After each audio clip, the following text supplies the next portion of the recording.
Welcome back to eCreativeAid. Snoring is a raspy or loud sound produced by air passing through relaxed tissues in the throat, causing the tissues to vibrate while you breathe. Snoring is something that almost everyone does from time to time, but for some people it can become a persistent problem. It might be also a sign of a major health problem. Furthermore, snoring can be a bother to your companion. Losing weight, avoiding drinking close to bedtime, and sleeping on your side can all help you stop snoring. Neck circumference and excess weight are some of the signs that we may snore. Now let's talk about the relationship between snoring and your mouth. The mouth consists of the soft palate, uvula, tonsils, and tongue. So there are more parts, but we're not going to discuss those at the moment because we're talking about something related to snoring.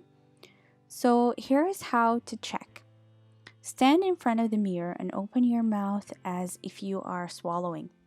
If you can see the entire roof of the throat with the uvula and the entire tonsil area, then you are not prone to snoring. If you see the entire palate and you see a large part of the uvula and part of the uvula is covered by the tongue, this means the possibility of snoring, but just a little, not always.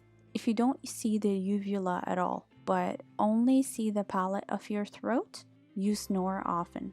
And if you do not see the uvula, as well as the roof of your throat, only a small part of it appears, then you always snore and are exposed to frequent suffocations during sleep due to difficulty breathing, and affects your morning activity and you become drowsy during the day. So in this case, you should definitely see the doctor. And this is it. Thank you for watching, and if you liked the video, don't forget to give it a thumbs up and subscribe for more videos.